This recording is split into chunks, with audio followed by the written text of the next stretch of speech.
Latham has made a very, very powerful point about the same-sex marriage issue. Now, I know people are tired of this, but I said a couple of weeks ago, we can't afford to be tired of this. We've got to see where this is heading.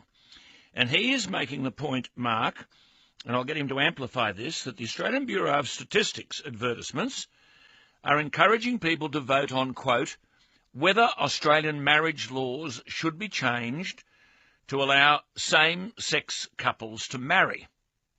And so, if that proposition's carried, the average voter would expect extra clauses, as Mark has said, to be added to the Marriage Act, widening the scope of wedlock to include same-sex couples.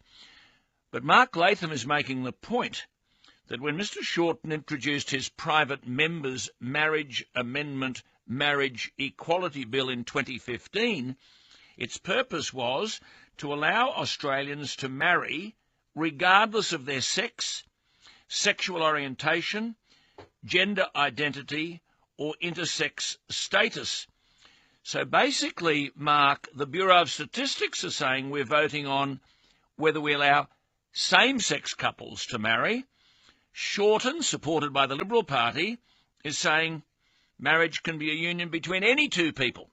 Yeah, it's a huge inconsistency, isn't it? You know, it's a real anomaly that's been set up by the Turnbull government where we're voting on one question, but the parliamentarians are planning to legislate on a different question that gives a much broader definition and approval of various forms of marriage. And in fact, if you look at the left-wing material they've developed, there's an extra 247 gender and sexual categories that are defined. I don't understand what some of these things are. well, let me just explain. This is brilliant. Mark has identified this. The way I think about Mark Latham, he does his homework, and he's identified up to 250 gender and sexual categories. Now, he's a bit lost. I'm a bit lost. I mean, we're half familiar with this LGBTI. Most people don't know what it stands for: lesbian, gay, bisexual, transgender, and intersex. But you say it's possible to be genderqueer, demisexual, two-spirit, asexual, pansexual, polyamorous, fluid, femme, gender binary, gynophilic, SARB, whatever the hell these are, MSM/WSW, scoliosexual, agender, androsexual, bicurious, cisgender, demiromantic, down low, Ross has given up here, MTF/M2F. Now, you make the point that you're a supporter of same-sex marriage, as am I. I'd be happy if two people, of the same sex love one another. That's their business. But at the same time, that's not what the Liberal Party and the Labor Party are talking about.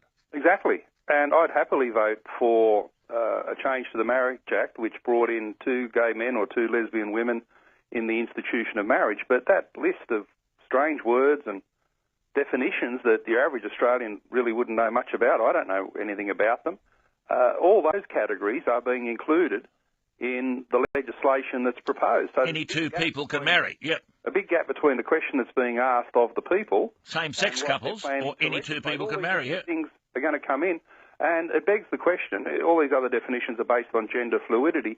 If we don't want gender fluidity in the Safe Schools program, why would we legislate it and bring it into the Marriage Act?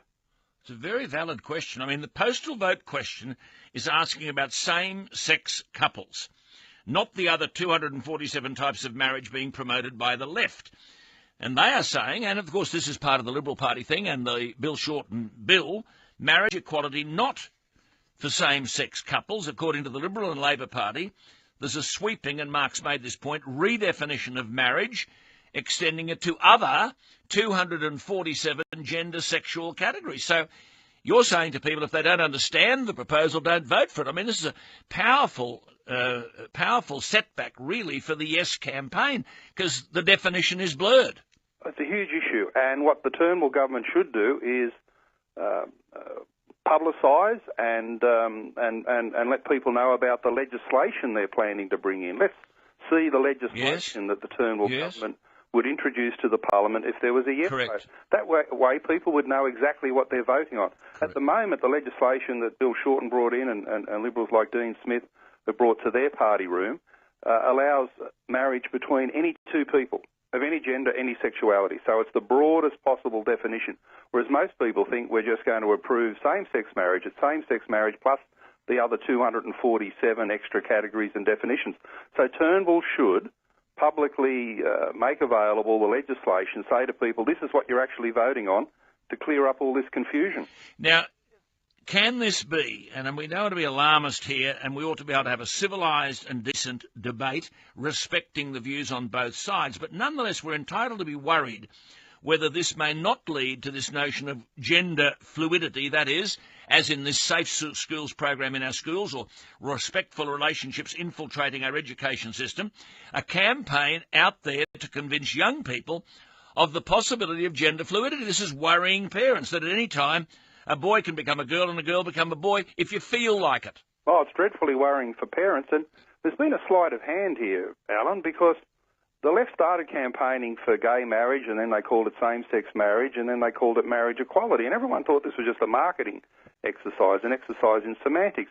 But when they moved from same-sex marriage, so gay couples, to marriage equality, what they actually meant was they're bringing in every single one of these 247 extra sexuality and gender definitions. Marriage equality is basically every one and every sexuality under the sun that they can define.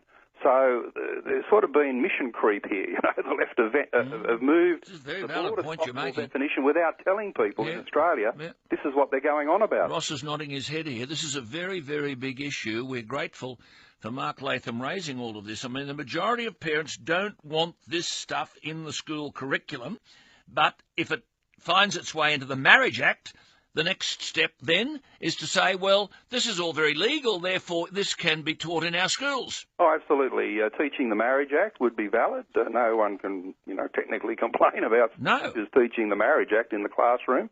But if the Marriage Act includes all these gender fluidity characters and categories, then it's a backdoor way of introducing gender fluidity into the curriculum. And what can anyone say about it? It will be in the Marriage Act, according to the legislation that Shorten and others have put up. It's incumbent upon both sides, therefore, to define what the legislation will state, isn't it? Both on the yes and on the no side. Absolutely. In politics, Alan, it pays to look at the detail. Yeah. And last week I thought, well, I'm going to go and have a look at the private members' bills that have been introduced to the Parliament, and I asked a few Liberals what's happened in their party room, and they said it's the broadest possible definition, marriage between two people, and it goes way beyond same-sex couples. So I thought, well, there's the detail, and there's the inconsistency with the question that's being asked by the ABS. This has become a bit of a sham. And Turnbull needs to table the legislation so the country can know what it's actually getting into. It's another manifestation of leadership, isn't it? I mean, Turnbull just doesn't know what he stands for. He just wants to have a trophy. And if he thinks he can leave office before he's thrown out of office by having same-sex marriage, quote-unquote same-sex marriage, then he thinks he'll have hairs on his chest. But, I mean, as you say, this now has become a wolf in sheep's clothing. It has, and it complicates the issue into the future. Say, hypothetically, the people vote yes, and they thought they were just voting for same-sex marriage. Conservative MPs in the Liberal Party room would be entitled to say, hang on, we're not going for this broad definition. Absolutely. The public haven't voted for it. Absolutely. We've got to go. Change the Marriage Act just to include gay men and lesbian women. We've got to go. Add those two into the Marriage Act, along with the traditional definition that's there at the moment. And that's all that can happen because that's the mandate of the people. We've got to go, Mark. Mark, we've got to go.